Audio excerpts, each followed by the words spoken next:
Неге адамдар умраға көп бара бастады? Қажылар Алланың қонақтары, Алла оларға не сұраса да береді.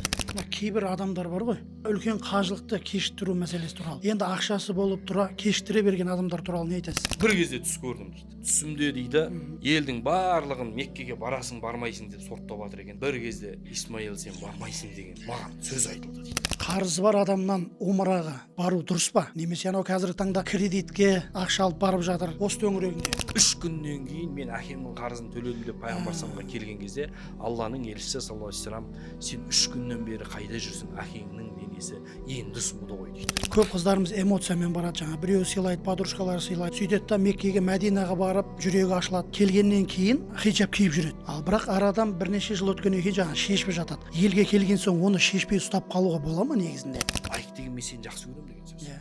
Сондықтан әйел адам ана жердегі лайк пен комментарийлар, мен сізге айтайын, бұл әйел адам эмоцияның қалып болғаннан кейін ол лайк пен комментарий немесе бөлісу немесе просмотрдың көптігі бұл әйелді, мен сізге айтайын, трендтің құлы қылады.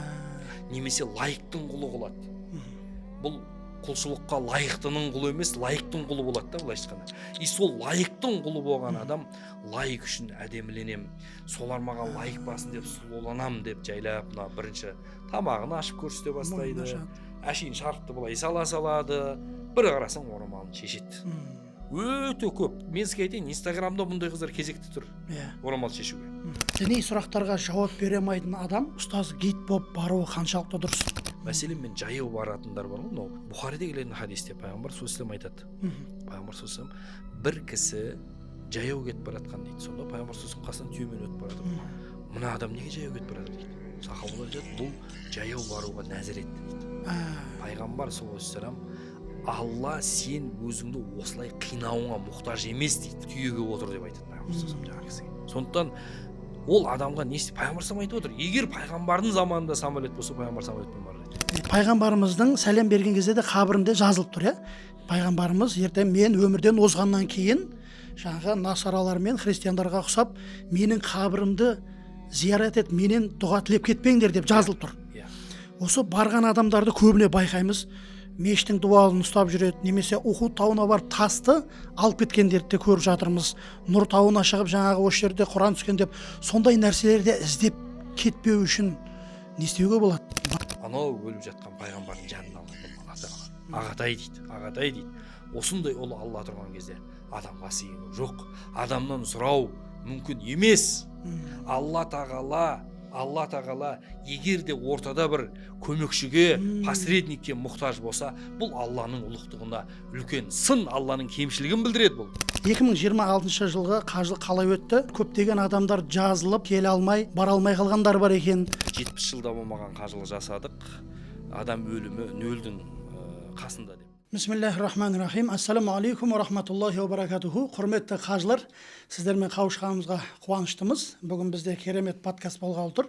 Керемет сұхбат, елімізге танымал, көп таныстыруды қажет етпейтін ұстазымыз, осы қажылық саласында көптеген жылдардан бері қызмет етіп келе жатқан Жәнәділ Райымбек ұстазымыз. Қош келіпсіз, ұстаз. Қош көрдік. Жағдайыңыз жақсы ма? Шүкір. Біздің шақыртуымызға келгеніңізге қуаныштымыз. Сіздей ұстазбен сұхбат құру бізге үлкен бақыт. Құрметті қажылар, біз Алланың сәттілігімен бүгін ұстазымызбен бірге керемет тақырып таңдадық. Умра бұл құлшылық па, әлде тренд пе деген тақырып таңдап отырмыз қазір, ұстаз, өзіңізбен. Осы тақырыпқа кіріспес бұрын, құрметті қажылар, биылғы 2026 жылғы қажылықтан бастасақ, үлкен қажылыққа ұстазымыз барып келді. Ұстазымыз Сафарлайк қажылық компаниясының амбассадоры. Ұстаз, айтыңызшы, биыл 2026 жылғы қажылық қалай өтті? Жеңіл өтті ме, ауыр өтті ме, қандай кемшіліктер бар? Адамдар, көптеген адамдар жазылып, тіркеле алмай, бара алмай қалғандар бар екен. Осыларды айтып, келесі қажылыққа қалай дайындалуымыз керек? Қазірден бастап па, немесе жылдағыдай сол әдет болып қалған, қалған кезде барып, ұша алмай қалу деген сияқты. Осы үлкен қажылықтан бастасаңыз. Біріншіден Аллаға мақтаулар айтамыз, пайғамбарға салауаттар жолдаймыз. Биылғы қажылық ерекше жеңіл болды. Неге десеңіз, осы мынау пандемиядан кейін басталды, арабтардың көп мәселеге бір қатаң қарай бастады. Соның бірі мына бұрындары әлгі своим ходом баратындар көбейіп еді ғой. Көбейіп. Яғни ешқандай фирмасыз бара салып, сол жақта 1-2 ай бұрын барып, Рамазанда сол жерде қалып, жатып, умра визасымен қажылыққа кіретін сияқты адамдар көбейген еді. Осы пандемиядан кейін басталды. Соңғы 2 жылда ерекше қажылық жеңілдеп жатыр. Мәселен, былтыр 1.600.000 адам барған. Биыл 1.707.000 адам болды. Ресми тіркелген. Ол енді ең көп барғаны осы соңғы жылдары жалпы қажылықтың тарихында 2012 жыл екен. 2012 жылы 6,5 миллион адам барған екен. Бұл кісілер содан кейін барып түсінді, енді ондай адамдардың көп легін басқаруды оңай емес, олардың пробканы басқан адамдардың кептелісінде реттеу оңай емес. Сондықтан осы былтырлары мына Судейс екі харамның директоры Абдурахман Судейс деген кісі анық эфирде сөйлеп айтты. 70 жылда болмаған қажылық жасадық. Адам өлімі нөлдің қасында деп. Яғни енді ажал келген бір адам болмаса, айтпесем енді ондай бір қажылықтың қиындығынан қайтып кеткен адам болған жоқ. Былтыр биылғы жеңілдікті айтайын, мәселен мына Муздалифа ең қатты қиын Муздалифа күні ғой енді. Муздалифадан таң қалатыным бір 40 минуттың ішінде шығып кеттік қой, бүкіл Қазақстан. Таң қалып қалдық. Керемет. Негізі кезекке тұрып, әлгі жеребе тастап, әр фирма өзінің кезегін күтіп, сондай бастады. Бірақ автобусты екі шеттен қойды да, мактап деген енді сұмдық ұйымдастырды. Бір 40 минуттың ішінде Муздалифадан адам қамады шығып кеттік бәріміз. Күн шықпай жатып. Мүлде ешкім қалмай қалды. Ең соңғы автобуспен жұрттың бәрін жинап тернеп біз шықтық. Сондықтан ол өте үлкен жеңілдік болды. Сондықтан бірақ бір проблема болды. Ол проблема өте көп адамдар ұшамай қалды. Неге? Өйткені біз жаңа қатаңдық деп жатырмыз ғой. Неге қажылықтың бұл ертерек жаңа жылдан бастап 6 ай бұрын тіркеліңдер деген айқайды фирмалар жасап жатыр? Өйткені оны арабтар талап етеді. Мәселен айтайық. Ең көп квота алатын мемлекет Индонезия, Малайзия. 220.000-200.000 квота алады. Одан кейінгі орында Түркия тұр. Түркияңыз 120.000 квотаға дейін алады. Мәселен. Енді біздің квотамыз 4.000 сол баяғы. 4.000 төңірегі. Ал енді биыл қырғыздар есесіне 8.000 адам алып келді. Қырғыздар 8.000? 8.000 адам алып келді. Өзбектер 12.000 адам алып келді. Бұл ресми ақпарат. Енді осыдан түсіне берсеңіз болады. Жаңағы бізде жалпы осы қажылыққа жазылу мәселесінде үлкен проблемалар бар. Есесіне мен айтар едім, қайта оның көбісі қайта сол 4.000 біраз дүнгандар. Өзіміздің мына Масаншыдағы, Тараз жақтағы дүнған ағайындар уақытылы төлеп, алдын ала кәдімгі жазылып, жарты жыл бұрын тіркеліп, ертерек қамданатын сондай бір ұқыптылығы бар. Өзі әрбір ұлтқа тән сондай бір қасиет болады. Әлгі немістің пысықтығы деген сияқты бір дүнганның ұқыптылығы бар. Қазақтың жайбарақаттығы жоқ емес енді Нұреке. Сол өкінішке орай көп адамға биыл жаңа өкінішке алып келді. Мәселен, бізден біраз адам барамай қалды. Маған өзіме бір 15 шақты адам хабарласты, ойбай орын бар ма деп, бірақ өкінішке орай бар. Неге? Арабтар былай істейді. Жаңағы айтып отқан 120.000 квота алып отқан Түркияның өзі 5 жыл кезекте тұрады. Сол 120.000-ның ішіне іліну үшін 5 жыл кезекте тұрады. Мен соның ішіне ілініп барайын деп. Мүмкін байқайсыз ба Нұреке, сіз түріктердің арасында бірде-бір жас жоқ. Үлкен тек кемпір, ата, сондайлар. Бұл нені білдіреді? Біріншіден түріктердің жастарына кезек келмей жатыр деген сөз. Жастарына кезек жоқ, өйткені баратын адам көп. Қажылыққа. Ал енді олардың бәрі еріккеннен барып жатқан жоқ қой енді ол. Енді мәселе, арабтар мысалға сізге айтады, Қазақстанға негізі 20.000 квота. Положенный квота 20.000. 20 миллион халыққа 20.000 квота положенный негізі. Бірақ біз 4.000-нан асамай жатырмыз ғой, 4.500-ін ары-бері шайқалып жүрміз енді. Сол мысалға сіз Қазақстан 4.000 адам әкелесіз ба? Сол 4.000 адамға бұл кісілер енді орын дайындау керек. Жаңағы Мина Муздалифа. Алдын ала деген сол. Мина Муздалифа, Арафатта жаңағы кондиционер дайындау керек. Дәретханасын дайындау керек, суын дайындау, 3 мезгіл тамақ дайындау керек. Автобус дайындау керек. Енді ол кісілер алдын ала сұрайтын себебі осының бәрін алдын ала дайындау керек қой енді. тақалған кезде сен оларға оның бәрін дайындап үлгермейсің оны. Бізге Миллиондар. тақалғанда арзан болады деп ойлама, не сонда енді? Білмеймін енді. Мәселен ана 15 мың адам неге келді ғой мына Астанадағы экспоға. Иә, кен. Сол кезде Астананың көшелерімен адам жүре алмай, туалеттеріне адам кіре алмай қалған. Енді бұл әшейін бір 15 мың адам. Енді 1,5 миллион адам, 2 миллион адам келген кезде оның бәрін ұйымдастыру Алдын оңай ала емес. дайындалса, иә. Иә. Сондықтан да қазақтарға мен айтатын насихатым, негізі бір жарты жыл бұрын бұл нәрсеге қамдану керек. Өйткені қажылықтың сауабы ұлы, сынағы да ұлы. Иә. Жақындаған кезде көп адамдар барамай қалуы мүмкін. Сондай жағдайлар болады. Бір Исмаил ағамыз айтады да, биыл деген сұмдық бір не болды дейді басымда дейді. Мют Исмаил білесіз ғой? Білемін ғой, көкем. Құдай қаласа Исмаил көкем шақырсақ та жүрміз. Иә. Сол Исмаил аға айтады. Не дейді? Қажылыққа барам ба, бармайын ба деп жүргем дейді. Содан маған екі нәрсе қатты әсер етті дейді. Біріншісі дейді, мен өзім есімде жоқ, маған бір айтып қапты, бір әңгіменің арасында кездескенде, Жанаділ биыл қажылыққа барасың ба деп қапты. Сол кезде сен айттың дейді. Аға, сізде қатырасыз, осындай сұрақ қоюға бола ма? Жәннатқа барасың ба, жоқ ба деп сұрауға бола ма адамнан деп айттың дейді. Содан селк ете қалдым дейді. Саған байқалмаған шығар, бірақ менің жүрегім астан-кестен болып кетті дейді. Содан барам деген шешімге келдім. Бірақ әлгі қаражатымды әлі толыққанды былай төлемей жүргем дейді. Бір кезде түс көрдім дейді. Түсімде дейді, елдің барлығын Меккеге барасың, бармайсың деп сұрыптап жатыр екен. Бір кезде Исмаил, сен бармайсың деген кәдімгі осындай маған сөз айтылды дейді. Қиямет сияқты. Атып тұрдым да шошығаннан жаңағы фирмаға звондадым, бит сіздерге. Ойбай, ақшаны қазір жіберем, маған счет оплата жіберіңдер. Содан жаңағы осы қалмай барайын деп жылда барды ғой, Алланың мейірімі. Алла разы болсын ол кісіге. Исмаил ағамыз.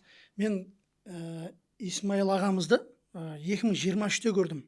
2024-те көрдім, үлкен қажылықта. 2025-те көрдім. Бірақ ол кісі ол жылдары жаңағындай фотоға түсуге қарсы болып жүретін. Бірақ биыл керемет ашылып, жаңа контенттерін көрдік қой өзіңізбен Минада, Муздалифада. Сол жаңағы сіз айтқан неден бір қуанған сияқты ма, иә, ағамыз? Иә, ол кісі енді әлгі садақаны көп адамдар айтады ғой, былай жария садақа деген болады ғой. Ол жария садақаның мақсаты жаңағы адамдарға басқаларды да садақаға үндеу болса деп кейбір ғалымдар айтады ғой, мәселен намаздың ішінде әлгі хадисте айтады, пайғамбар, сендер намазда тұрған кезде мен сендерді Аллаға серік қосама деймін деп, сонда сендер намазда тұрып пәленше көріп тұр ғой деп намаздарын көргем дейсіңдер дейді ғой. Сол сияқты. Бірақ кейбір ғалымдар айтады, адам намазда тұрған кезде дейді, басқаларға ол өзі бір білімді кісі болып, оның намазының дұрыстығы мен намаздағы бір кейбір нәрсе басқаларға үлгі болсын деген ой болса, оның ол рияға жатпайды дейді. Тура сол сияқты осы қажылық кезінде жаңағы бұл қажылықтың бір қыр-сырын жеткізіп, басқа қажыларға осы бір қажылықтың бір жеңілдігін көрсетейік, үлгі көрсетейік, қажылыққа деген оның жаңағы махаббатын ашайық деген ой болса, ол рияға жатпайды. Алла разы болсын, аға, ұстаз. Үлкен қажылыққа қазірден дайындалуымыз керек қой енді. Иә, үлкен қажылыққа ерте дайындалудың бағана қыр-сырын айттым ғой. Неге ерте дайындалуымыз керек дегендің тағы бір мәселесі, көп адамдарға ауру сырқауы келіп қалады. Мысалға, егер ол ауырып қалса, ол емделуге уақыты болады. Немесе жаңағы мынандай жағдайлар болады. Мен бәріне айтамын. Үлкен қажылық келмей тұрып сұмдық сынақтар келеді. Мысалы, былтыр білесіз, самолет ұшамай қалды. Сөйтсек, тура ұшатын кезде баллон жарылған. Баллон жарылып кеткен. Кәдімгі мен самолеттің баллон жанын бірінші рет көрдім мен енді. Ол қажылықта келмесе бұндай сынақ қашан келеді? Биыл да қызық болды ғой. Бүгін ұшамаймыз деген сөз келіп. Сонымен елдің барлығы кәдімгі не істейміз деп жатып, ақырында келісіп, түнде жатып, бір күннен кейін ұштық қой. Бір күн кешігіп бардық. Соның өзінде сұмдық сынақтар болып жатыр. Асик деген Тамада жігітімізбен бірге бардық. Сол қызық болды. Асик, енді мен айтам ғой, қажылықтың бір ұлылығы, Нұреке. Бұл қажылықтың үлкен бір пайдасы адам өміріне. Сен ең көп арман тілектері орындалатын берекелі мекенге барасың. Ең көп арман тілектері орындалуы мүмкін мекендері көп жер. Мәселен, пайғамбар саллаллаху жаңа Абу Даудта келетін Хасан хадисте, кімде қажылар Алланың қонақтары, Алла оларға не сұраса да береді дейді. қонақтың өзі сұрағаны берілетін сияқты, немесе сен қонаққа ең астың абзалын ұсынып оны төрге шығаратын сияқты, алла тағала 55 жыл 6 ай өміріңе тең келетін 100 мың намаз, бір намазы 100 мың намазға тең келетін құлшылықтың ұлысын саған ұсынады, жаңа астың абзалын берген сияқты сенің құдаң. Сөйтеді екен да, сені төрге шығарған сияқты жәннаттың төріне алла тағала жайғастырады дейді. Және сенің сұрағыңды береді. Қажылар Алланың қонағы, алла оларға не сұраса да береді. Ниет етіп, міне ұшаққа отырған сәттен бастап адам тіліне абай болу керек. Өйткені сенің әрбір тілегің қабыл болып кетуі мүмкін. Сонымен жаңағы Мединадан түсіп, аэропорттан жаңағы қонақ үйге келе жатырмыз ғой, Асик қасында отыр. Сонымен айтамын ғой, мынау деймін, Новотель деген қонақ үй, осы Рамазанда осы бітпей тұрған. Жаңадан ашылды. Мынау деген су жаға қонақ үй, мынау қажылықтың кезінде ғана ашылып отыр. Мынаған төсегін әлі ешкім жатқан жоқ. Деп айтып қалмайын ба жаңа жерде? Сөйтсем Асик айтады ғой, жаңа жерде. Жәке, бұл қонақ үйге де жатармыз дейді ғой. Сонымен аң-таң біз ертесіне аналар біз сендер бір күнге кешік келдіңдер деп, ана біздің қонақ үйімізден сондай сынақ келіп, табан астында фирманың басшылығы шешім қабылдап, үстінен кішкене ақша төлеп жүріп, жап-жаңа отельге 2 күн жатамыз ғой тағы. Жап-жаңа, мына күні бәрде бір күн жаттық та, кәдімгі төсегіне адам жатпаған отельге барып, жаңағы адам бармаған асханасынан керемет асты ішіп, анау енді су жаңа керемет еді. Қабыл болып кетті дейсің. Соны мен айтамын да, Асик, сен аузыңа байласайшы деймін да. Ойбай, жәке, сіздің уағызыңызға қайта-қайта ілініп кеттім ғой дейді да, маған айтады. Сондай қызық оқиғалар болды. Сондықтан мен айтам, осындай ұлы жерге баратын болғандықтан оның сынағы да ұлы, оған ертерек қамдану керек. Ана сынақтың бәлкім алдын алу үшін, немесе рухани дайындалу үшін, немесе жаңа сынақ келіп қалса, оны бір ертерек шешіп жіберу үшін ертерек қамдану керек. Қап кетпес үшін ертерек қамдану керек. Мәселен, қазір сіз бүйтіп айтсам да мен, Нұреке, сағат 3-те мен үй жағыма кеп тұр, $10,000 беремін десем сізге. Болды ғой. Қаншада келесіз? Ерте барып аласың. Иә, сіз кешігіп келіп, немесе бір тақаған 10 минут қалған кезде келмейсіз ғой. Бір кісі айтады ғой, жәке, үйтетін болсаң мен бір күн бұрын барып қонап жүрді дейді. Иә. Қонасың ғой шын керек. Қонасың, иә. Ал енді саған $10,000 емес, қажылықтың беретіні, ол сенің бүкіл қабыл болған тілектерің. Осы сапарда бізбен бір кісі барды. Міне Алла куә, жаңағы әкесі мен шешесі ұлық келіні 4-еуі барды да. Енді мен сізге айтайын, 8 жыл бала көтермеген келін. 8 жыл бала көтермеген келін. Жылап жүрді, сұрап жүрді аналар. Жылап жүрді Нұреке. Аллахтың атымен ант етем, бір айдан кейін бір асқа бардым, сол жерде маған айтты. Жәке, дұғамыз қабыл болды ғой. Келін жүкті деді ғой. Қараңызшы. 8 жыл анау күту, 8 жыл Құдайдан сұрау, 8 жыл қабыл болмаған былайша айтқанда нәрсе қажылықта қабыл болып тұр ғой, Нұреке да, қараңызшы. Дәлел ғой, қарапайым. Дәлел да. Ана әкесінің қуанышын енді айт, келін жүкті деп жаңағы бала сияқты жүгіріп жүр. Келінім бүйтіп бұла кәдімгі алақанында ұстап жаңағы алып. Күйеуінің қуанышында шек жоқ, бишара қайта-қайта жылап қалады дейді намазда. Қарасаңызшы. Міне осындай ұлықты саған Алла тағала берейін деп тұрған кезде ешқандай ақшамен өлшенбейді. Сен балаң қаншаға сатасың, Нұреке, айтшы. Қаншаға сат десе, сатпайсың ғой. Ол $10,000 тұрмайды. $10,000 үшін айтып отырсың, мен бір күн барып қонам деп. Қажылыққа тақаған кезде барасың да. Тақаған кезде төлеймін ба, төлемеймін ба. Қымбат деп әңгіме айтады. Қымбат деп маған бір кісі айтады, қажылыққа баруыма сіздің бір сөзіңіз себеп болды дейді. Мен есімде де жоқ. Қандай сөзіңіз? Мынандай астында бір бағасы жазылып тұрған бір біздің видеомыздың астында бұл кісі қымбат қой деп жазған екен. Сосын мен астына жазыппын, жәннат одан қымбат деп. Содан дейді, анау сөз дейді маған қатты дейді. Содан ниет еттім, Алла тағала маған жәрдем берді. Әңгіме бұл жерде былай ғой, ол ақшаның көптігінде емес мәселе. Әрекет жасаған адамға Алла тағала міндетті түрде береді. Мәселе, сен Аллаға қарай бір қадам жасау керексің. Ары қарата Алладан жауап күте бер. Алла саған қарай жүреді, хадисте келгендей. Енді осы тұрғыдағы осы үлкен қажылықта қорытындылап жіберсек, кейбір адамдар бар ғой, ақшасы бола тұра, небір кәсіпкерлер бар елімізде. Бола тұра үлкен қажылықты кешіктіру мәселесі туралы. Негізінде пайғамбарымыз өзі айтып отыр. Шамасы келген адамға жүктеледі, шамасы келмесе оған жүктелмейді деп тұр.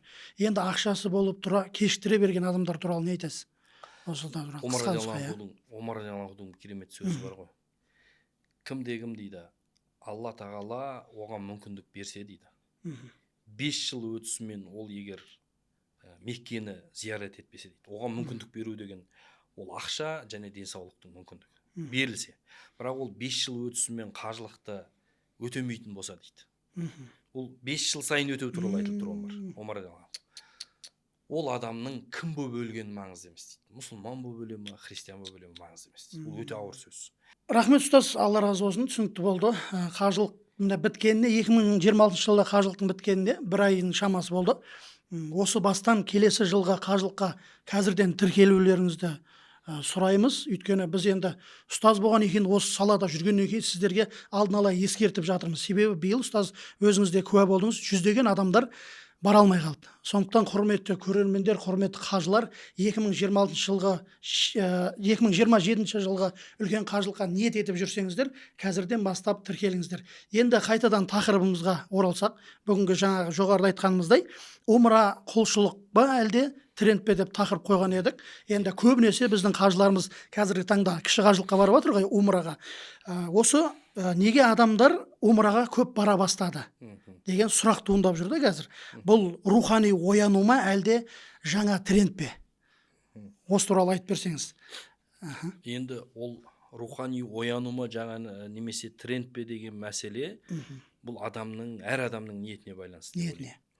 Енді кейбір адамдар әлбетте әке шешесін бір тойда, басқа жерде туған күніне арнап, немесе сол кісілердің бір батасын алайын деп сыйлап, сыйға тартып жатады. Міне сондай жағдайда ол адам қандай ниетпен барды соған байланысты. Егер де ол сыйға жаңа тартқан кезде қой елден қап кетпейін деп сыйға тартатын болса, әлбетте ол қажылық емес, ол әшейін жай бір трендтің бір бөлігі болып қалады. Егер шын мәнінде ол Алланың разылығын алайын, осы кісі ана барып дұғасы қабыл болса екен, жаннаттық болып келсе екен, біз үшін сұраса екен деп әлгі Әбдіғаппар ұстазымыз айтады ғой, мен дейді девяткамды сатып жаңағы неге бардым дейді, қажылыққа бардым дейді. Анам деген сол кезде айтты дейді маған, ойбай балам-ау, енді бұл шамасы келгенге парыз ғой балам-ау, енді неғып әурелендің, ертең жая жүресің ғой деген кезде мен анам айттым дейді да. Анашым-ау, егер сен мен үшін о жақта дұға қылатын болсаң, мен ешқашан да Алладан өзгеге мұқтаж болмаймын дейді. Содан кейін мен бір жылдың ішінде бір мәшинені мінген емеспін дейді. 1 жылдың ішінде бір мәшине ауыстырып Алла бере берді дейді. Сонда анасы қажылықта дұға қылған екен. Сондықтан мен ойлаймын, тренд деп айта алмаймын. Әлбетте бұл үлкен бір рухани оянушылық, шынымен бір үлкен бір жақсы үдеріс адамдарға, тіпті ол жаман ниетпен барса да, егер сол жаққа барғанмен дұрыс ұстаздарға жолығып, дұрыс насихат естіп, ана жерді көзімен көретін болса, ол адамдардың түзеліп кету жағдай мүмкіндіктері өте жоғары. Мәселен, Алла тағаланың есігі ашық. Тіпті намаз оқымай барса да ол адам Алла тағалаға баратын есіктер көп. Біреу оразаның есігімен келеді, ораза намаз бастаған адамдар көп. Біреу қажылыққа барып намаз бастайды, біреу жаңағы жай бір зекет беріп, біреуден зекет алып намаз бастағандар бар дегендей. Сол сияқты Аллаға келетін есік көп. Сол есіктермен бағанағы қай есігімен келсе де Алла тағала ешкімге оны жаппаған, оның өзін берімін. Сондықтан ол адам намаз оқымай-ақ барса да тіпті не істейді? Ол жақта Алла тағала оның дұғасын қабыл етпей қояды деген қағида жоқ. Бірақ әлбетте ол адам дайындықпен барған абзал. Мен айтар едім, дұрыс ұстаздармен бару керек. Алдын ала қамданып дайындалып, сыйлайса әйтеуір бара салмай, жаңағы кіммен бара жатқанын біліп. Мәселен, иннамал аъмалу бинният деген хадистің оқиғасы бар ғой, амалдар ниетке байланысты. Сол жерде ол негізі бір сахаба, негізі ғашық болып өзі мүшрик, жаңағы Мединаға сахаба әйелге ғашық болып ғашық болып жаңа мүшрик сөйтіп сол қыз үшін қоныс аударады да. Негізі бұл хадис сол кісі туралы болған. Бірақ кейіннен ол исламға қабылдап ниеті өзгереді. Сондықтан ғалымдар айтады да, адамның басындағы ниеті дейді да, исламға қарай дұрыс емес болса да ол исламға оны шақыра беру керек дейді. Кейіннен оның ниеті бәрібір түзеленеді дейді да. Егер ол дұрыс орта болса, дұрыс ұстазға жолса. Сондықтан ол проблема емес. Тренд емес. Енді бұлай деп қоюымыздың себебі де бұрындары жылына 1 рет барса, қазір жылына 3-4 рет барады деген сияқты кейбір адамдардың сөзінен шыққан сөз болып тұр ғой. Жылына қайта бара берсе де болады ғой, пайғамбарымыз умра мен умраның арасындағы күнәлар кешіріледі дегенге сай келіп тұр ғой сонда. Енді мен кеше мынандай статистика іздедім. Сіз маған осы сұрақтар жібергеннен кейін мен мынандай статистика іздедім да. Кәдімгі Қазақстаннан шетелге туризм бағытымен шығатын қанша адам және қандай елдер тұрған бірінші орында. Бірінші орында тұрған Түркия екен. Түркияға 1.100.000 адам барады екен бір жылда. Жылда. 23 жылғы статистика.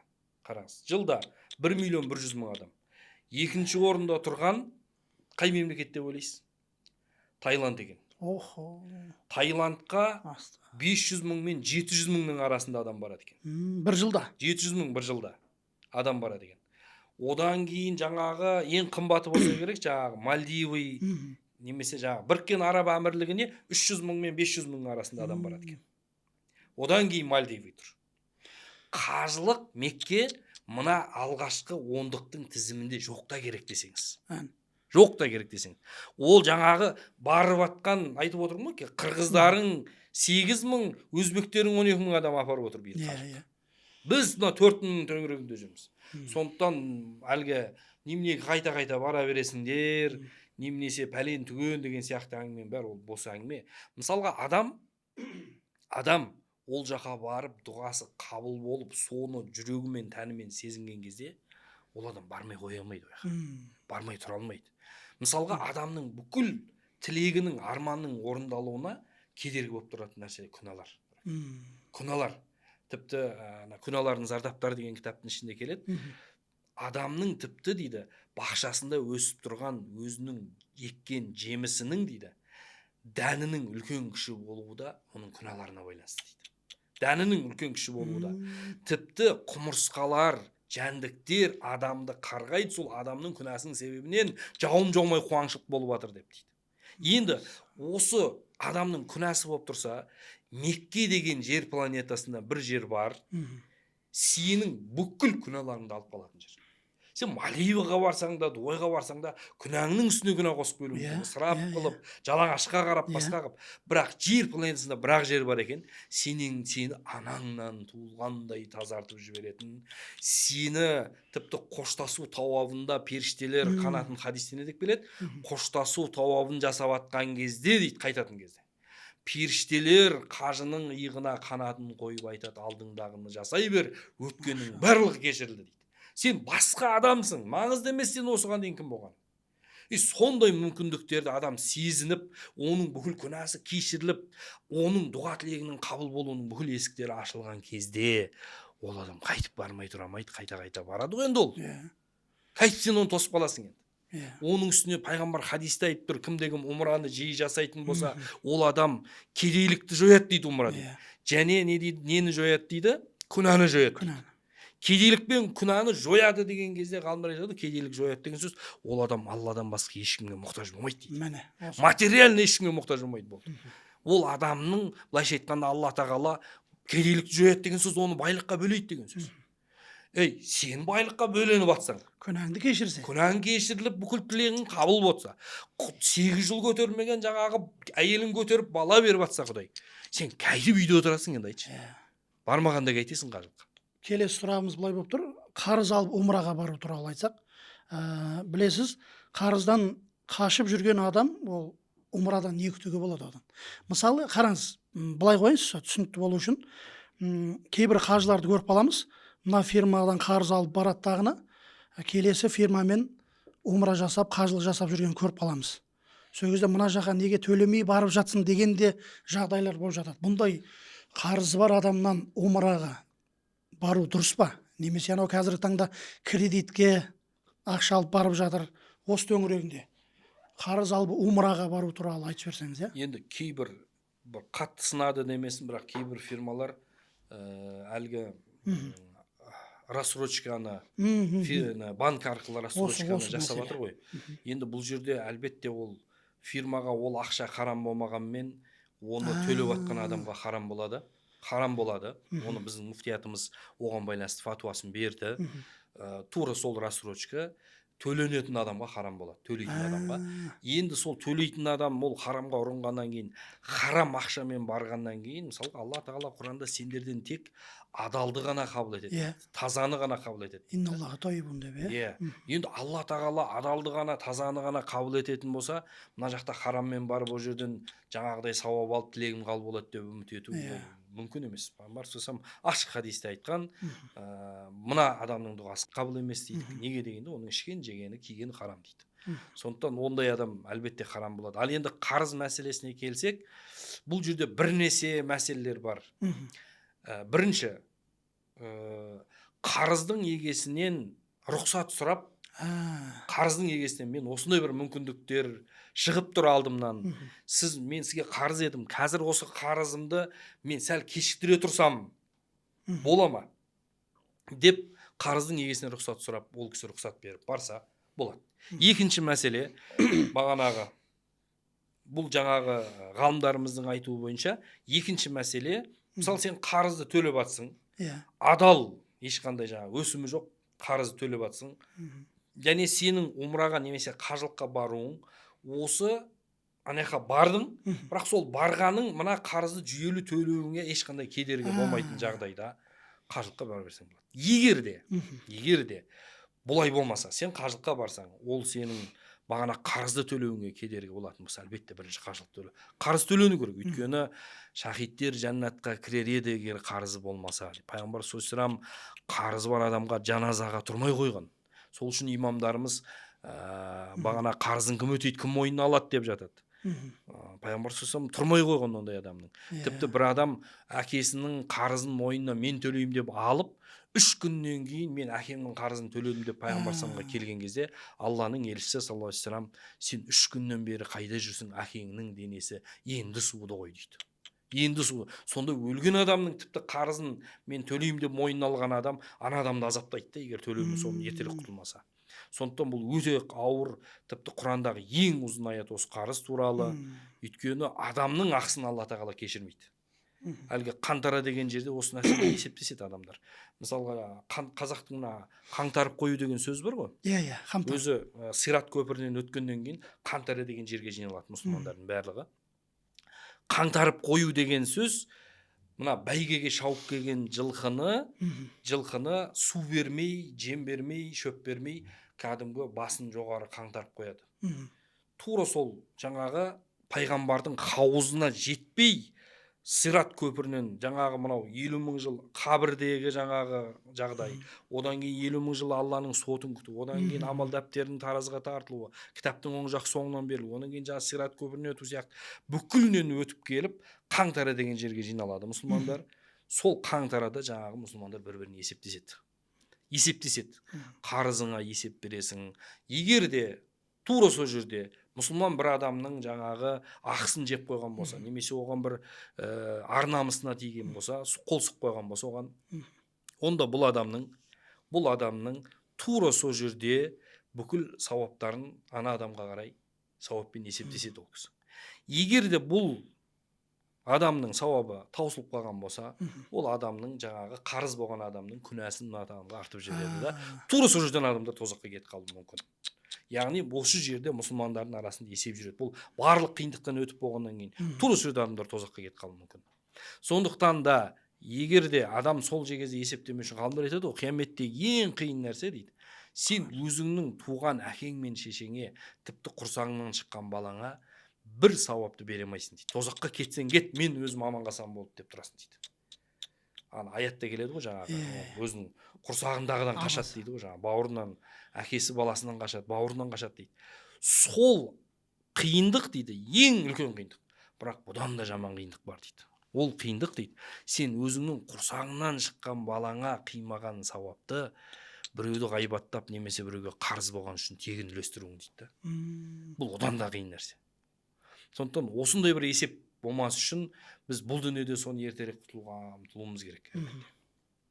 Енді қазіргі таңда мынау қарызды бере алмай жүргендерге қандай бір кеңес бересіз? Қарызынан қашып жүр, кейбіреулер ала алмай жүр, тіпті кейбір фирмаларымыз қаржыларға қарызға береді. Білесіз ғой, енді өзіңіз осы салада жүрсіз. Бірақ зардап шегіп жатқан фирмалар,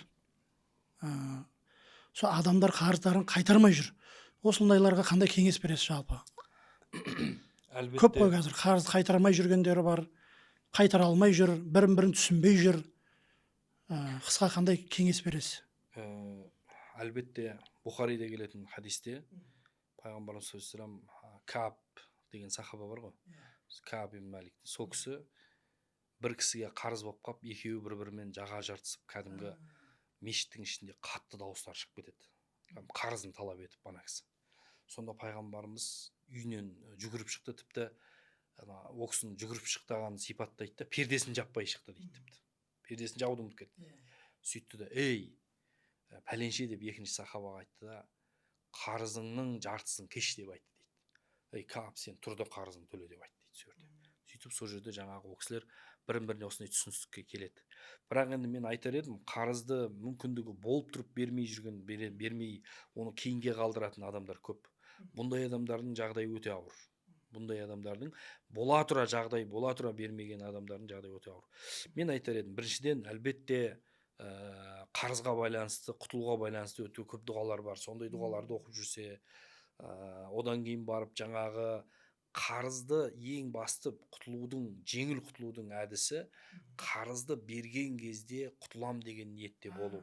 Ең үлкен лайфхак осы. Өйткені хадисте не деп келеді? Кім-кім қарызды құтылам деген мақсатта алса, Алла оны төлеп береді дейді. Көп адамдарға Алла төлеп бермей жатқаны, олар о баста дұрыс емес ниетпен алған оны. Әйтеуір берем ғой деген ниетпен алған. Өкінішке орай арты жаңағыдай ұласып жатыр. Сондықтан қарызды алған кезде ол адамда бір тас ниет болу керек мұны деп. Сосын мынандай неге тәуекел етпеу керек ешқашан. Адам бүйтіп тәуекел етіп қалады да, жаңағы қарызды алған кезде дұрыс ниетпен алса, Алла оны төлеп береді деген хадисте қарыз алған кезде Аллаға тәуекел ету жатыр да. Айлығыңа, ана бір шешілейін деп тұрған бір мәселеңе деп адамдар сол жаққа тәуекел жасағаны үшін Алла өз құдіретін көрсетіп, ол адам қарызын төлемей қалады. Каким-то образом сол мәселе шешілмей қалады. Каким-то образом сенің жаңағы айлығың дұрыс есептелмеген болып, бір шұғыл біреу ауырып қалады, сонымен сен қарызын құтыла алмай қаласың да.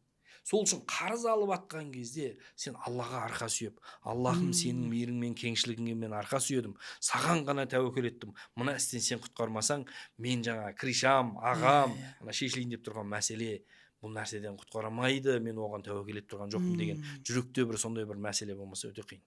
Өте қиын. Енді фирмаларға келетін болсақ, өте көп фирмаларға осы қарыздар адамдардың зиян тиіп жатыр. Мәселен, келесі рейстерге ұшамай қалады, билет ала алмайды, оны төлей алмай қалады. Ана неге мысалға көп адамдар жаңағы гостиница аяқта алынбай қалады кейбір фирма? Өйткені мына жақта қарыз адамдар қарызын қайтармаған, ана төлейін десе, ол ана жақта бағана гостиницаны төлейін десе осындай болады. Мыналардың алдында бұл мошенник болады. Сөйтіп көп фирма әлгі қоянды қамыс өлтіреді, киоскті таныс өлтіреді дегендей жаңағы кейбір адамдарды осылай таныстықпен бергені не қылып жатыр да. Үлкен қасірет. Қаншама достарымыздан айырылып қалатынбыз біз. Қазір олармен ой, міне бауырым ғой, енді бауыр қылып беріңдерші, банкты араластырмай деп беріп, талай адаммен араласпай кеттік. Сондықтан қазір біз тоқтаттық, қарыз ешкімге қарыз бермейтін болдық. Қарыз рассрочка деген жоқ. Тоқтаттық бәрін. Түсінікті. Алла разы болсын ұстаз. Енді мынау қазіргі таңда хиджаб киген қыздың умра жарнамалау туралы айтайықшы. Осы хиджаб киген қыздар умра турларын жарнамалау дұрыс па? Өзі хиджаб деген сөзді ол кісілер түсініп жүрген жоқ деп ойлаймын. Біріншіден, хиджаб деген бұл перде деген мағынадан береді. Перде деген бұл сырттағы мәселені ішке көрмеу керек, іштеген сырт көрмеу керек деген мәселе ғой. Хиджаб деген бұл еркек пен әйелдің арасындағы перде. Мына қазақтың бұрынғы сәукелесі бар ма? Ол сәукеле қазіргідей мына тор болмаған. Ескі сәукелелерді қарасаңыз, ол плотный маталардан болған, өте қалың маталардан, және ол сәукеле онша-мұнша жағдайда әйелдің аяғына дейін бүкіл денесін пішіндемей жауып тұратын болған. Бүйтіп жабасса, бетін еркектен. Сосын киноларда көреді ғой, бүйтіп қыз бетін жауып тұратыны. Яғни ол түпкі мақсат сондай болған. Сәукеленің мақсаты көзін көлегейлеу бөтен еркек. Енді әйел адам өзін бөтен еркекке көрсетпеудің орнына Инстаграмға видео салады, немесе сурет салады. Онымен қоймай, бір қандай да бір құлшылықты жарнамалауы шариғатқа өте қатты қарсы нәрсе. Мен айтар едім, біріншіден дайус, сен қазақтың қызын қарындасын ретінде қызғануың керексің. Мейлі ол қыз жаңағы жарнамалап атқан фирманың өзінің туған қарындасы болмаса да, бұл қазақтың қыз деп қызғануың керексің ғой сен. Мен мына қыздың әуретін мен елге көрсетпеуім керек. Ол әдейі бір сұлу қыздарды таңдап әкеледі ғой оның үстіне. Осы мәселе оның үстіне олар бір жаңа бір жылтыраған киімдерді киіп алады. Мен мысалға осы соңғы кезде хиджабты шешу тренд болып жатыр. Ол трендтің ең басты себебі Инстаграм мен ТикТок. Өйткені ТикТокқа өзін салатын қыз, мен осыдан бір 10 жыл бұрын осы Асыл арна телеарнасының несін басқардым ғой мен. 10 жыл бойы Асыл арнаның осы пиар бөлімін басқардым. Ол жаңа YouTube, Инстаграм бәрі. Енді мен сізге айтайын, 2 миллион 300 мың подписчик болды бізде. Асыл арнада 2 миллион 300 мың подписчик. Енді мен сол кезде зерттеп жүрген кезде түсіндім да, бір араб елдерінің бір ғұламасының зерттеуіне тап болдым. Бұл Инстаграм көп ұзамай әйелдерді шешіндіреді дейді. Сөйтеді ана бүкіл жаңағы несін айтып береді. Методикасын, жолдарын. Сонда ана мынандай да, әйел, мысалы еркек эмоцияның адам емес. Мысалы сен қазір сізге барып мен бір гүл әкелсем, мынау дейін сол ма, гүл әкелген не істеп айтасыз да. Сіз ананда әйел сияқты қуанбайсыз, бірақ әйел адам деп қалады. Өйткені әйел эмоцияның қалпы да. Сондықтан сізге мысалға ана жердегі комментарий немесе ана жердегі лайктар ол әйелге әсер еткенде әсер етпейді. Лайк деген мен сені жақсы көремін деген сөз. Сондықтан әйел адам ана жердегі лайк пен комментарийлар, мен сізге айтайын, бұл әйел адам эмоцияның қалқы болғаннан кейін ол лайк пен комментарий немесе бөлісу немесе просмотрның көптігі бұл әйелді, мен сізге айтайын, трендтің құлы қылады. Немесе лайктың құлы қылады. Бұл құлшылыққа лайықтының құлы емес, лайықтың құлы болады да, былайша айтқанда. И сол лайықтың құлы болған адам лайк үшін әдеміленем, солар маған лайк басын деп сұлуланам деп жайлап мына бірінші тамағын ашып көрсете бастайды. Әшейін шарфты былай сала салады, бір қарасаң орамалын шешеді. Өте көп. Мен сізге айтайын, Инстаграмда бұндай қыздар кезекте тұр орамал шешуге. Және ол орамал шешудің өзін тренд қылып жіберді қазір. И өкінішке орай солай болып жатыр. Мен ойлаймын, олар әлі орамалдың не екенін түсінбегендер. Екінші, тура сол жолда, мына сен біліп алайықшы, Нұреке. Современный маркетологияда, маркетингте мынандай еврейлердің шариғатқа тыйым салған методикалар бар. Мәселен, мынау таргетке бір видеоны салады, салғаннан кейін телефонда отыратын қыздар бар. Оларды отдел продаж дейміз.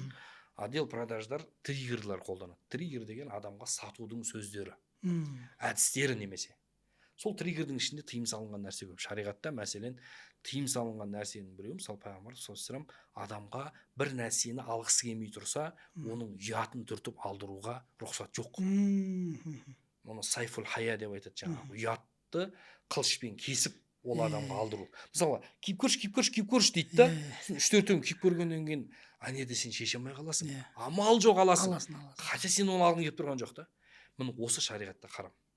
Осы шариғатта дұрыс емес. Бұлай істеуге болмайды. Көрсе көрсін, көрмесе өзі біледі ол адам. Ол адамның ұятын түртіп, әсет сөз мына Турцияда сондай көп. Саудагерлер саған кофе беріп, шоколад беріп, жағдайын жасайды да. Алмасаң ренжиді. Неге алмай барасың деген сияқты. Сен өзіңді ұялып қаласың мына жақтан. Енді тура сол сияқты әдістердің біреуі жаңағы қыздарды шығаруда. Жарнамалау. Бір нәрсені біліп алуымыз керек. Еврейлерде мынандай сөз бар. Цель оправдывает средства деген нәрсе бар қазіргі маркетингте. Яғни мақсатқа жету жолында дейді да. Қандай да бір әдіс бар, осының барлығы халал дейді да. Бола береді дейді. Әйтеуір мақсатқа жетсең болды дейді. Ал шариғат олай емес. Шариғат не деп айтады? Сенің мақсатың дұрыс болу керек, әрі мақсатқа жететін жолың да дұрыс болу керек, шариғатқа сай болу керек, харам болмау керек. Алланың діні әйелдердің рекламасына мұқтаж емес. Алланың қажылығы әйелдердің рекламасына мұқтаж емес. Енді жаңағы хиджаб деп қалдыңыз ғой, шешу мәселесі бойынша. Мынаған қалай жауап бересіз? Мысалы, қазіргі таңда көбісі елімізде намаз оқымай, қыздарға келейікші, енді еркектер ғой жаңағы белгілі.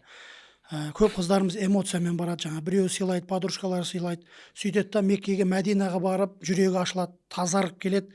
Келгеннен кейін хиджаб киіп жүреді. Ал бірақ арадан бірнеше жыл өткеннен кейін жаңа шешіп жатады. Осы қажылыққа барып, сол жақта кигеннен кейін елге келген соң оны шешпей ұстап қалуға бола ма негізінде? Осы мәселе болып тұр. Көбісі жаңа сіз айтып отқан жоғарыда блогерлер деп отқан көбісін білеміз. Меккеге, Мәдинаға барады дағыны, керемет жылаған, орамал таққан, енді мен осындай келдім дейді дағыны, елге келіп, бір жыл ары кетсе, бір жылдан көп аспайды, сол шешіп жатыр. Енді ұстап қалудың жолы бар ма? Оларға не керек?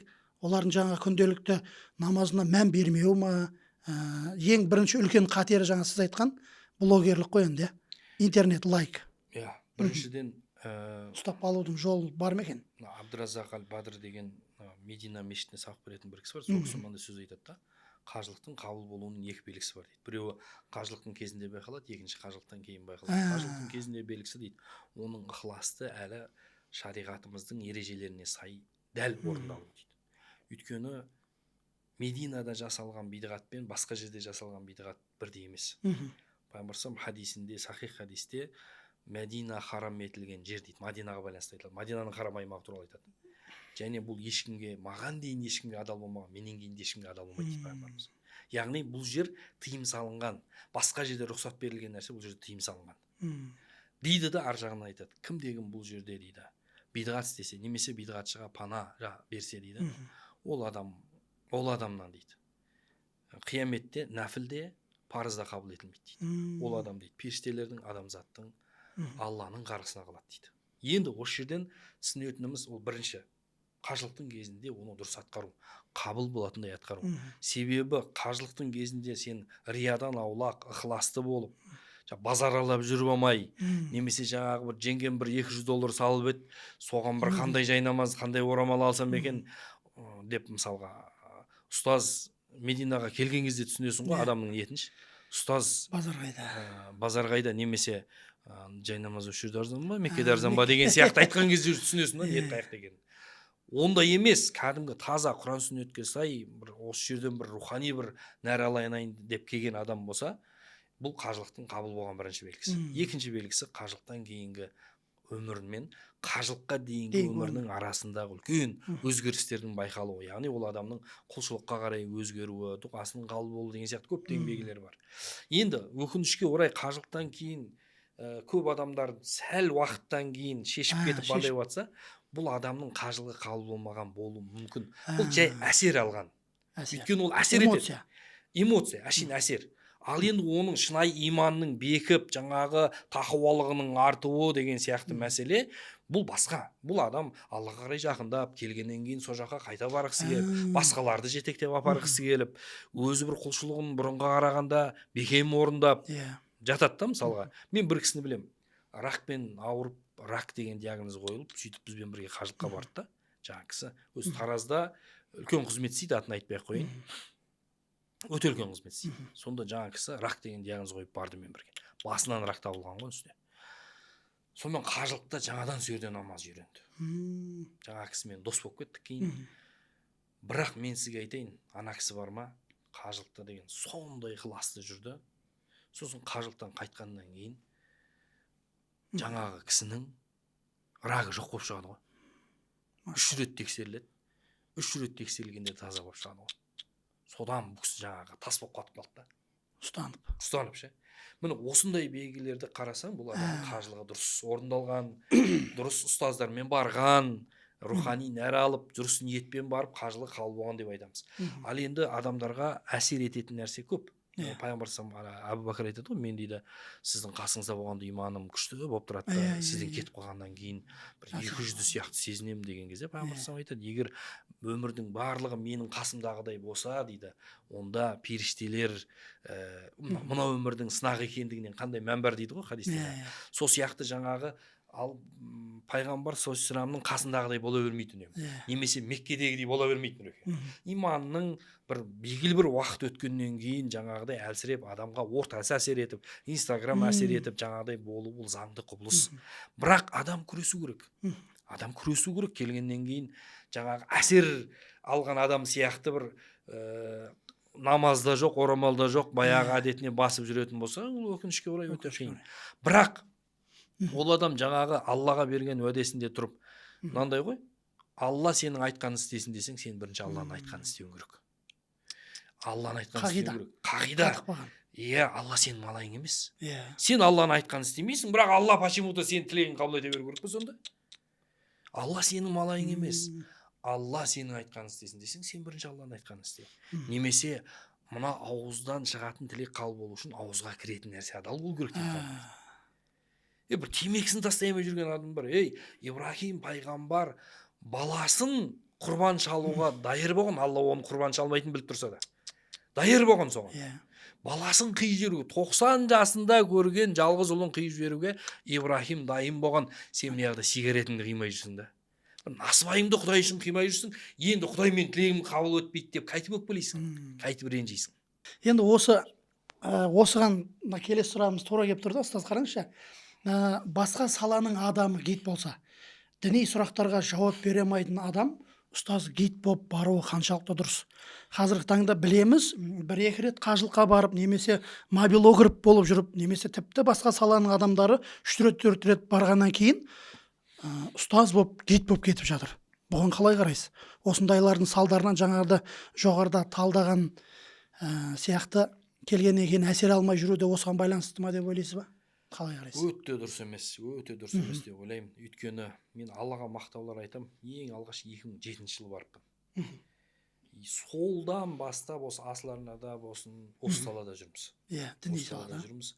Енді қызық болғанда осы қажылық саласында көріп жүрген, сіз айтқандай көріп жүрген, гид саласында қызмет етіп жүргендер көріп жүрген түсінетінім, егер бұл жолда білімді адам болмаса, әлгі пайғамбар саллаллаху айтады ғой, кіммен жолға шығатындарыңды таңдаңдар дейді, қараңдар дейді. Сапарға шығатын адамның өзіне қарау керек болатын болса, ал енді сапардың ең төресі болған қажылыққа тіпті қатты мән беру керек кіммен баратыныңызға. Және ол адамға байланысты сенің не жәннаттық болатының, не тозақтық болатының, немесе сен оған қабыл бола ма, жоқ па, сол адамға байланысты болады барлығы. Сондықтан да жаңағы барған кезде мен своим ходом барғандарды тіпті дұрыс емес деп есептеймін. Неге? Өйткені маған көп своим ходом барған, осы бір 7 рет па своим ходом барып, басында бізбен барып келген бір жігіт бар. Үйреніп алады кейін жаңа жігіт айтты ғой маған. Жәке деді, бұны тек қана Сандалма Союз фирмасы деп айтам дейді оны. Сандалма Союз фирмасы, өйткені сенің бүкіл уайымың уже қажылық емес дейсің. Бүкіл уайымың ананы айтем, мынаны айтем, қандай таксиге мінеміз, қаяқтан тамақ ішеміз, ананы кетеміз, мынаны кетеміз. Бұл былайша айтқанда Мекке, бұл былайша айтқанда мен айтам, туристер баратын жер емес. Сен туристер баратын болса, лучше дұрысы сұлуырақ жерлер көп қой, Мекке сұлу жер емес негізі. Алла тағала Меккені қай жерден таңдаған? Алланың құдіреті жетеді, Қағбаны Босфордың қасына апарып қоям десе. Алланың құдіреті жетеді, Қағбаны Швейцарияның тауына апарып, бірақ қоям десе. Бірақ Алла тағала қай жерге апарды? Ештерсе өспейтін, жазы 60 градусқа дейін ыстық болатын, тау мен тас, не су жоқ бір жерге апарып қойған да, Замзамнан басқа. Сондай бір жерге апарып қойған, не мақсатпен? Алла тағала өзінің құлдарын қызғанды, өзінің пенделерін қызғанды. Құлшылықтан басқаға назар алмас үшін сөйге апарып қойды. Сен егер Қағба бар ғой, неде болса, жаңағы Стамбулда болса, адамдар тауафтан кейін болып білген істеп ары қарата Стамбулды аралап басқа жаққа кетер еді. Әлгі сіз шақырдыңыз ғой, Қайрат ағамыз, Қайрат Құрманбай ағамыз осыны күшті айтты негізі. Мекке бұл өте сакралды дүниелерге көп толып тұрған жер. Егер де оған меккеліктер бір қатаң бір заңдар қойып соны бір тыйым салып тастамағанда адамдар қажылық жасамайтын еді жаңа жерде. Тау тасаралап жан жақта анау өңіріне екен, мына жерден ис шығады екен, бір бәлеға деп жүретін еді да. Сондықтан біз біреміз шын мәнінде Алла тағаланың бұл үлкен даналығы, сен Қағбаға құлшылық ету үшін, басқа нәрсеге назар аумас үшін Алла тағала Меккені сол жерге апарған. Ал енді бұл жаңағыдай сіз айтқандай гид болатын адамдардың тірлігі емес. Бұл ұстаздардың жетектеп алып жүретін үлкен құлшылығы. Иә, Дубайға гидтер апарылады негізі, немесе Стамбулға гидтер апарылады. Бірақ қажылық мәселесінде өте білімді, білікті адамдармен бару керек. Салыстыра алмаған адам білмейді оны, білікті екенді білмей қалады осы. Ана салыстыра алмаған адамда. Енді сенде ондай білім болмаса білмейсің ғой оны. Салыстыра алмайтын болсаң, әйтеуір бара бересің ғой, мына адам білімді екен. Әдемі сөздің бәрі ақиқат емес, бірақ ақиқаттың бәрі әдемі ғой. Енді келесі сұрағымыз былай болып тұр, ұстаз. Осы қазіргі умраға барғаннан кейін Джиддаға экскурсия дегендер бар. Теңіз, Қызыл теңізге. Осы енді Джиддаға бару қажеттілік пе, әлде жаңағы маркетингтік бір ұсыныс па?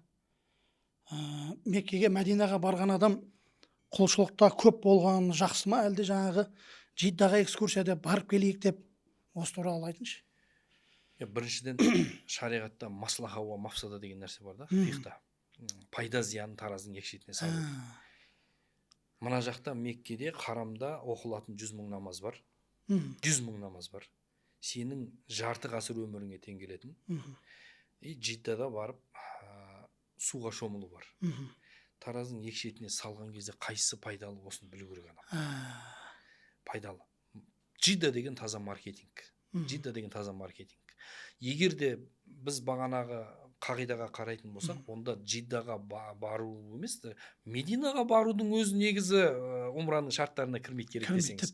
Бірақ Мединаға біз не үшін барамыз? Бұл пайғамбар саллаллаху алейхи хадисінде арнайы сапар шегетін үш жер бар деп, оны ерекшелеген үшін, ол жерде жаңағы намаздар мыңға еселенетін болған үшін, ол жерде жаңағы рауда болған үшін, немесе жаңағы Құба мешітінде хадисте келіп тұр, сен ештеңе істемей-ақ 2 ракат намаз оқысаң сен умраның сауабы аласың. Мен айтамын, Мәдинадағы ең сауапты жер ол Құба мешітінде 2 ракат намаз. Шынымен, өйткені ол жерде адам 2 ракат намаз оқыса, ол адам умра жасаған сауабын алады.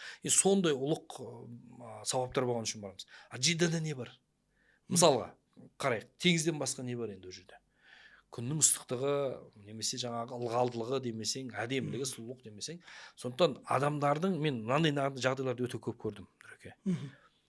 Қажылықтан кейін қажылықта әп-әдемі намазын бастап әсерленіп жылап жүріп, Дубайға барып, 2-ші күн намазын тастап кеткен адамдар. Өз көзіммен көрдім. Қоймай осы бір kan барайық деп, мен алып барып бағанағы жерде 2-ші күн намаз оқымай қойды жаңа жігіт.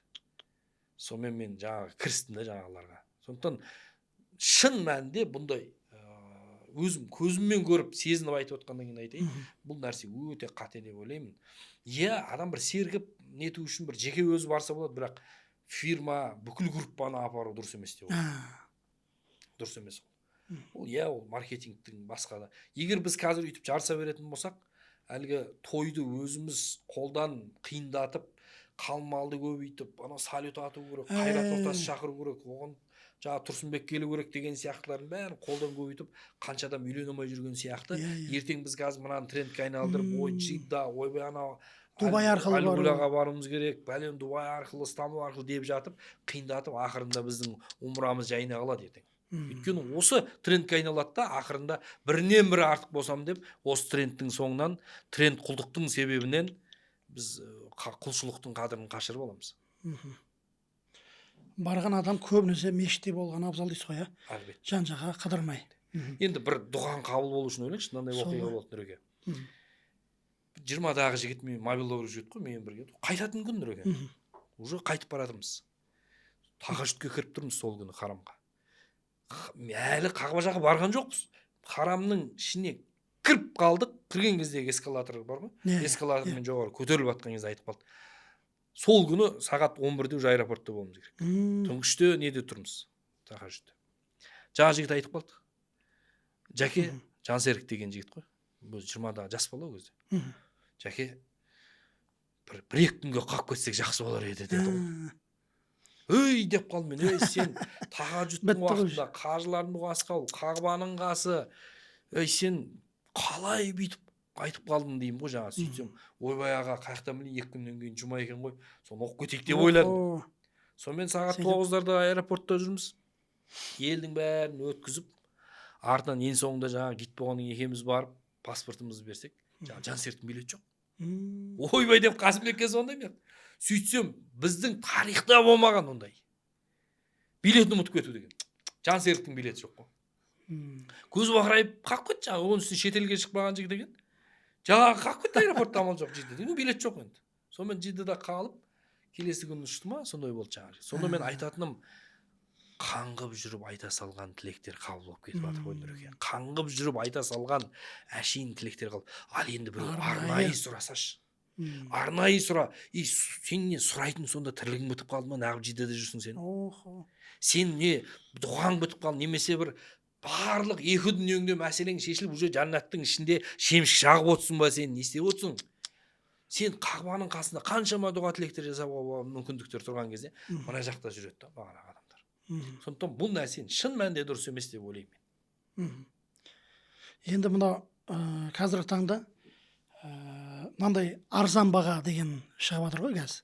$990 дейді, басқа дейді. Осы умра бизнеске айналып кеткен жоқ баға. Умра саласында бәсекеге жаңағы күшейген сайын руханиятымыз әлсіреп жүрген жоқ па? Осы туралы айтсаңыз. Сосын жаңағы своим ходом дегенді тағы бір терең айтып кетсеңіз. Одан кейін қазіргі таңда арзан бағаға қызығып сан соғып қалып жатқан қажылар бар. Фирмалар жаңағы арзан бағаға апарамыз деп жабылып қалып, кім жаман, қажылық фирмалар жаман болып, бүкіл фирмаларға кір тигізіп жатқандар да бар. Осы туралы. Біріншіден, егер қазір көз алдында осы жерде біз санайтын болсақ, қазір билет қанша болды мысалға? Қазір скаттың билеті, мысалы айтайық, Туркиш, ол скаттың билеті ол енді прямой рейс қой. Енді прямой емес, әшейін Түркия арқылы, Стамбул арқылы баратын Туркиштің өзінің бағасы $980 болып тұр. Бұл оның үстіне торговый представительдер арқылы сөйлескен кезде $980. Әшейін барып келу, тек қана билет. $980 билет болатын болса, сен сонда $900-ға қандай умраны айтып отырсың? Сонда біз ана жерде 10 күн бойы гостиницаны қайға қоямыз? Оның 2 мезгіл тамағын қайға қоямыз? Ол жерге ұшып баратын гидті қайға қоямыз? Олардың визасын қайға қоямыз? Экскурсияны қайға қоямыз? Трансферді қайға қоямыз? Тегін берілетін Замзамның ақшасын қайға қоямыз оны? Бағанағы. Ол бұның барлығы логикаға сыймайтын нәрсе ғой. Егер шын мәнінде қажылық қабыл болсын десе, адамға жағдай керек. Өйткені адамда әлгі роза намаз тоқтықта дегендей, ораза намаз тоқтықта дегендей, адамның нәпсісінде шаршау болса, мәселен мен көбінесе Мединаға бару керек деп есептеймін да. Өз солай рейстімер солай қоямыз. Өйткені Мединаға барып, адаптациядан өтіп, номерін алып, ақшасын ауыстырып, жайбарақат дайындалып, сабағын өтіп, 3 күннен кейін Меккеге бір рухани дайындықпен барады да. Ал енді Жиддаға прямой барғандардың көбі шаршап қалады. Онан кейін бір бұрын барып жүрген адамдар болмаса, жаңадан баратқандарға мен кеңес бермеймін Жиддаға баруға. Енді не үшін осылай істейміз біз? Адамның нәпсінің жағдайы жасалмаса, бұл адамдар құлшылықты қарқып жасамайды. Мәселен мен жаяу баратындар бар ғой, мынау жаяу велосипедпен қажылыққа шықты деген. Бұхариде келетін хадисте пайғамбар саллаллаху алейхи айтады. Пайғамбар саллаллаху алейхи бір кісі жаяу кетіп баратқан дейді. Сонда пайғамбар саллаллаху қасынан түйемен өтіп баратып, мына адам неге жаяу кетіп барады дейді. Сахабалар айтады, бұл жаяу баруға нәзір етті дейді. Пайғамбар саллаллаху алейхи Алла сен өзіңді осылай қинауыңа мұқтаж емес дейді. Түйеге отыр деп айтады пайғамбар саллаллаху алейхи кісіге. Сондықтан ол адамға не істейді? Пайғамбар саллаллаху айтып отыр. Егер пайғамбардың заманында самолет болса, пайғамбар самолетпен барар еді. Мәшинемен де бармас еді да. Сондықтан әйтеуір бір сіздің мақсатыңыз әйтеуір бір бару болса, онда жаңағыдай жолын іздеңіз.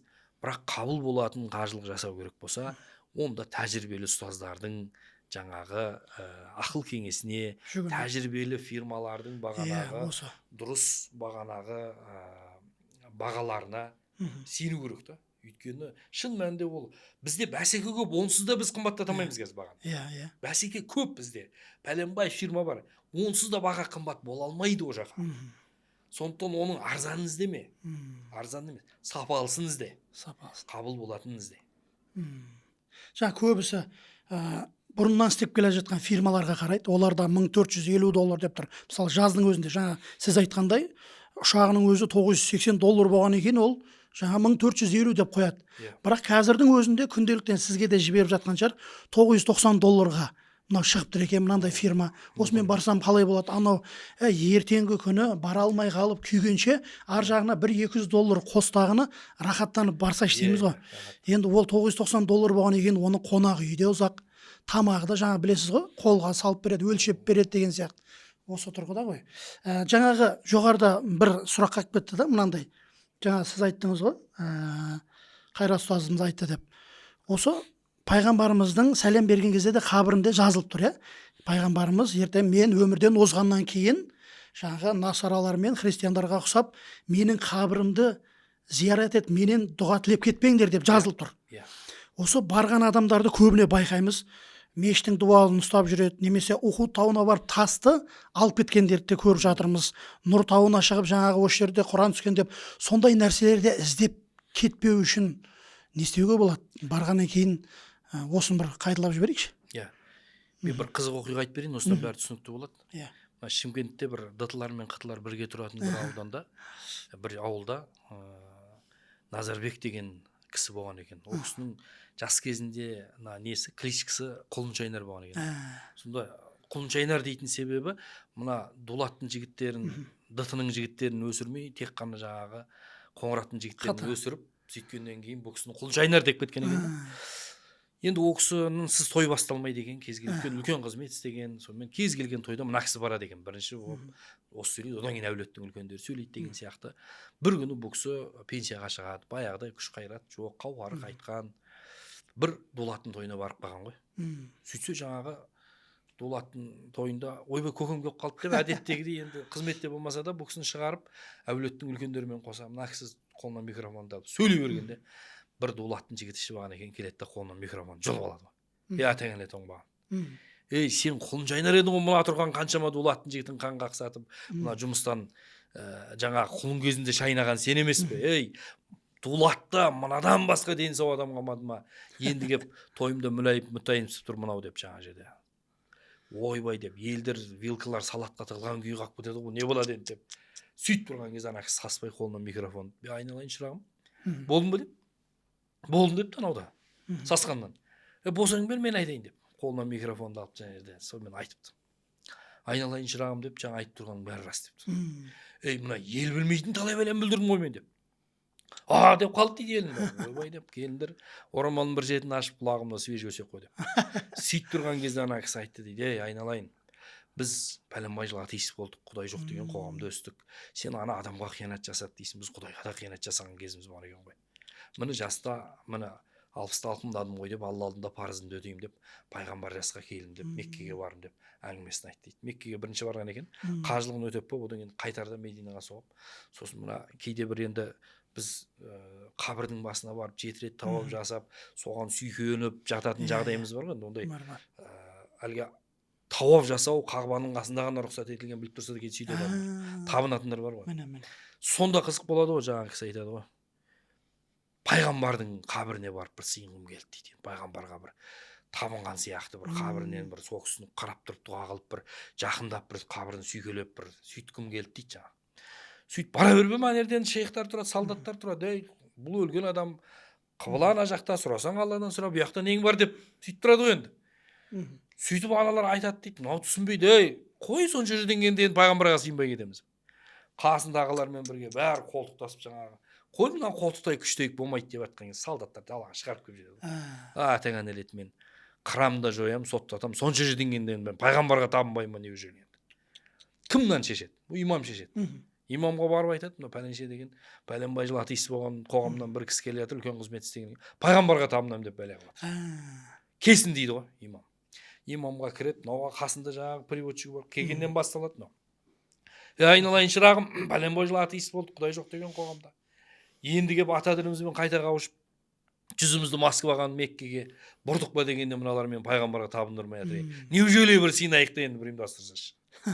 Ана күліп отырып тыңдады дейді, айналайын ағатай, сізді бір тамшы сасық судан жүретін, күлетін, еститін, өкпелейтін, сыйласатын еңгезердей адам қылып жаратқан кім? Алла тағала.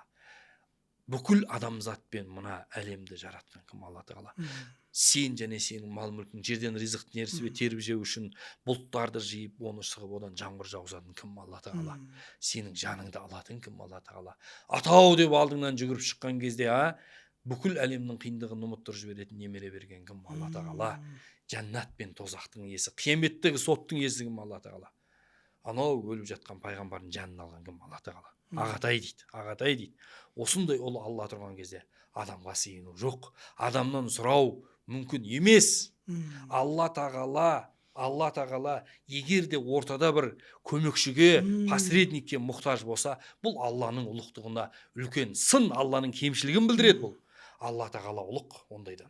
Сондықтан әкім егер бір помощникке мұқтаж болса, екі ортада бір немесе бір замға, Алла ондайға мұқтаж емес.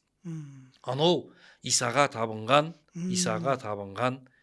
бағанағы христиан, Исаның қаруағына табынған христианнан көке, егер Мұхаммедтің әруағынан сыйынсаң, сенің не машылың болады деп айтты дейді. Ойбай деп ана қонақ еткен ғой. Тойда айтып тұр бұлаң. Сендер пәленшеге бүйттің, сөйттің деп атсың. Біз Аллаға ортақ қосып ең ауыр күнәні білместікпен жасаған екенбіз. Оның өзін бұл дүниеде тәубе қылғанда Алла тағала кешіреді екен. Міне халықтан кешірім сұраймын деп айтты. Елім бар, ойбай, кешірдік, мына атаңа алқашталып кетті деп. Алқаштық ұрдыңдар деп айтты дейді. Сонда айтайын дегенім, Нұреке өте жақсы мәселені айтты. Шын мәнінде кейбір шииттер, басқалар пайғамбардың қабіріне қарап былай қол жаятындар бар. Енді біз айтамыз, бүкіл имамдар айтады. Ад-дуа мухлил ғибада деп айтады да. Дұға деген бұл құлшылықтың өзегі. Жай құлшылық емес дұға деген. Дұға деген бүкіл құлшылықтарға нәр беріп тұрған нәрсе. Кез келген құлшылық. Бұл өзегі дейді құлшылық дұға деген. Дұға құлшылықтың өзегі болса, құлшылық кімге арналу керек? Тек қана Аллаға арналу керек. Алладан өзгеге құлшылық дұға арналмау керек. Ал енді Алла тағалаға ғана тән қасиеттер мен ұлықтық таста, шүпіректе, немесе бір қандайда бір уақытта, немесе бір суда, немесе басқада деп біз түсінетін болсақ, немесе бір қауырсында, бұл адам не істейді? Аллаға тән құдіретті сол нәрсеге теліген үшін бұл адам ортақ қосушы болады. Оның құлшылығының барлығы жойылып, құлшылығының дұғасының бәрі қабыл болмай, керісінше шәрмәнде болып, әлгі бас демес екі аяқтың соры деп бекерге сандалып қайту мүмкін Меккеде, Алла сақтасын. Сондықтан мен ойлаймын, шын мәнінде бұл бағанағы өзіңіз айтқанда жаңағы кешеде шықты ғой, Қайрат Құрманбай ұстаз жақсы видео шығарыпты, жаңағы Алладан ғана сұрауымыз керек. Тіпті әулиеден, пайғамбардан тілеу мүмкін емес. Бағанағы тек қана Алладан дұға қылып, Алладан ғана сұраймыз. Осы нәрсе негізі қажылықтың ең негізгі қағидасы. Өйткені қараңызшы, ең көп айтылатын зікір не қажылықта? Бұл тәлбия. Не лаббайк Аллахума лаббайк, Алла мен сенің алдыңа келіп тұрмын дейсің да. Пайғамбар 7 күн жүріп барған Мединадан Меккеге 7 күн. 7 күнде олар қанша рет айтты тәлбияны? Қағбаны көргенше айтылады тәлбия. Лаббайк Аллахума лаббайк. Ол бәлемай миллион есе айтты да. Сонда миллион есе Алла сенің алдыңдамын. Ла шарика лак, ла шарика лак. Сенің серігің жоқ. Не үшін біз сонда миллион рет серігің жоқ деп айтамыз? Өйткені сен егер Аллаға серік қоссаң, қажылығың жоқсың. Қажылықтан пайда емес. Сол үшін біз оны Қағбаны көргенше айтамыз. Алла сенің алдыңдамын, сенің серігің жоқ. Ең маңызды екі нәрсені айтты да қажылықтағы. Сондықтан сен кімнің алдына келгеніңді түсін бірінші. Екінші, оған серік қосу мүмкін емес екенін түсін деген сөз ғой. Түсінікті. Енді уақытымыз да жақындап қалған екен, бір-екі сұрағымыз қалды ұстаз. Енді бәрін айттық, Алла разы болсын сізге. Енді мына умрадан кейінгі өмір туралы айтыңызшы. Барып келген адам, осы неліктен кейбір адамдар умрадан кейін өзгермей жатады? Осы туралы. Біріншіден ойлаймын, мен көп адамдардан естідім осыны. Енді мен арнайы бір фирманы атап түстеп тұрын түстемін. Бірақ көп адамдардан естідім.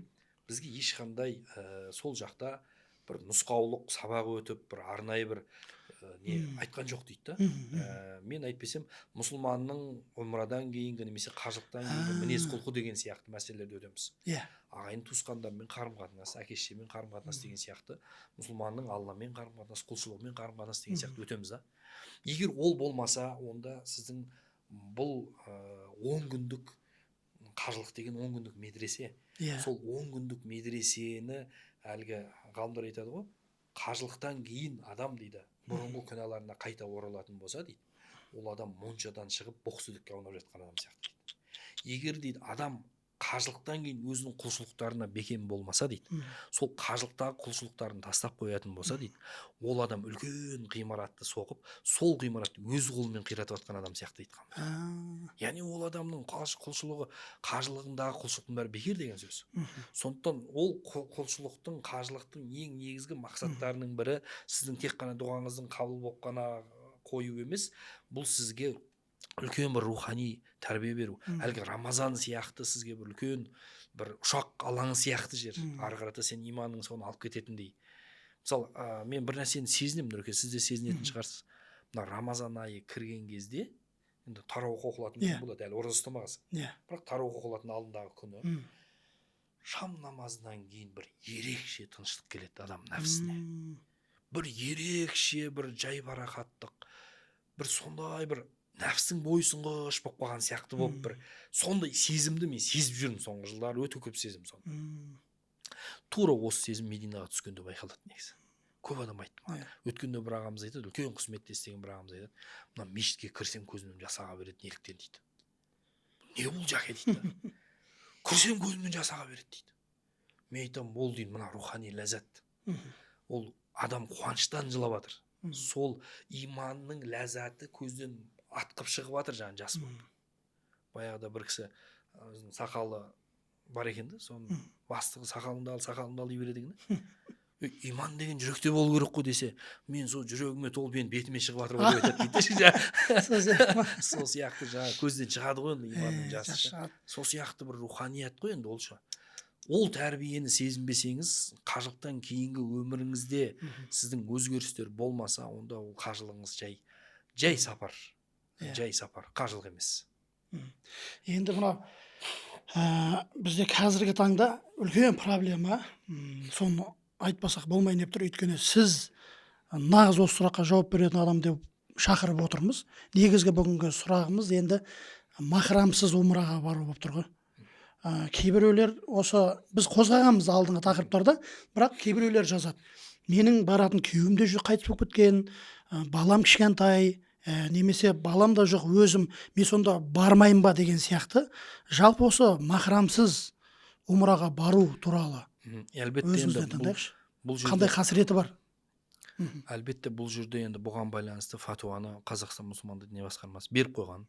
Махрамсыз сапарға шығу әйел адамға тыйым салынады. 3 күннен артық сапарға шығатын болса әйел адамға тыйым салынады. Ол тек қана Мекке емес, Қазақстанның ішінде тыйым салынады. Ол сапар қандай сапар болса 3 күннен артық сапар деп аталатын, ол адам әйел адам махрамсыз шыға алмайды.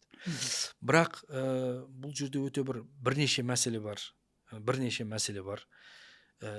Мына Әл-Хидая деген Ханафи мазхабының фихының ең терең жазылған кітаптарының бірі. Сол жерде ол Әл-Маргинани деген ғалым кісі нені келтіреді? Автор кейбір мазхабтарда, мысалы Шафи мазхабының дәлелдерін келтіреді, айтады, бұл жаңағы махрамсыз барудың рұқсат екені туралы жазғанын келтіреді дейді. Сөйтеді, олар айтты дейді, ол ненің шарты деп айтты дейді.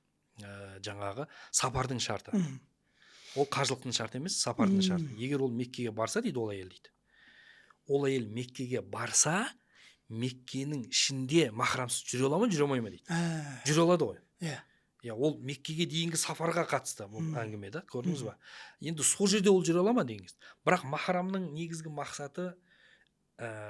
мақсаты ол әйелді жаңағы азғындықтан қорғау, немесе физикалық көмек, немесе қарақшылықтан қорғау, немесе бір физикалық көмек керек болып қалса, оны бағанағы әйел адам еркекке қарағанда жылтыраққа тез, әлсіз, жаңағы алманы бірінші сол әйелге апарып азғырған шайтан дегендей. Сол сияқты проблемалардың түбін ақтарсаңыз, әйел адамға бұл махрам өте қатты қажет.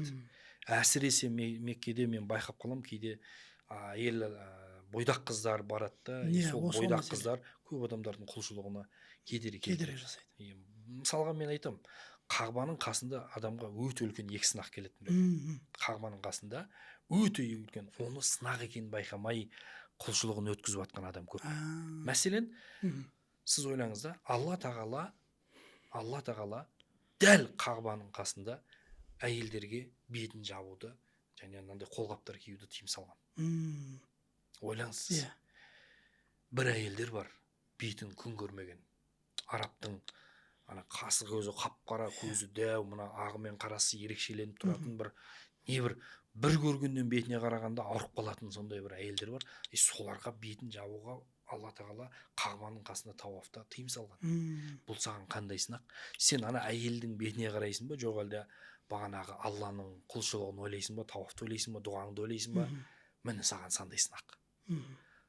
Өте үлкен сынақ бұл ер азаматтарға. Сен Алламен боласың ба, жоқ әлде қатындардың бетінен күліп жүресің ба? Бір қыздар бар, оның әшейін қолының аппақтығы мен нәзіктігінің өзі еркекке жаман ой салады. Өйткені енді ол еркек болғаннан кейін, егер сен бір достойный еркек болсаң, ол нәрсені міндетті түрде әсер аласың да, түсінесің. Енді мәселе екінші сынақ бар. Алдында ихрамда еркек кетіп баратыр. Оның ішінде ештеңе жоқ. Оның үстіне мына оң иығын ашып пайғамбар сахабалар ауырды, оларға оба таралып жатыр, бұлардың бәрі әлсіреп қалған, сосын өлтіре салыңдар деген сияқты ой келіп жатқан кезде пайғамбар айтты, жоқ, сендер мына иықтарыңды ашып, оң иықтарыңды мына бұлшық еттерін бүлкілдетіп жүгіріңдер легкенбегім. Алғашқы 3 кругты емен бұрышына дейін, алғашқы 3 айналымда емен бұрышына дейін жаңағы жеңіл жүгіріспен жүрген. Енді осыны істеп жүрген кезде әйел еркекке қарап отырып, не бір бұлшық еттерді көріп жаман ой келмей ма? Келеді. Осындай кезде оған қасына махрам болу керек, көзін сақтап жүретін. Өйткені ана жерде ойлай, бір лыпа жоқ денесінде. Мысалға да, киімі жоқ екенін біліп тұр ол әйел. Денесін бүлкілдетіп кетіп баратыр. Ол әйелге қандай сынақ? Сен Алламен боласың ба? Дұға қыласың ба Аллахтан? Құлшылықпен боласың ба? Жоқ әлде еркекті қарайсың ба? Сол үшін өте қатты сақ болу керек нәрсе бұл жерде махрам мәселесіне қатты сақ болу керек. Махрам маңызды. Баруымыз, махрамсыз барудың адамның ешкім қажылығы қабыл емес деп айтамайды.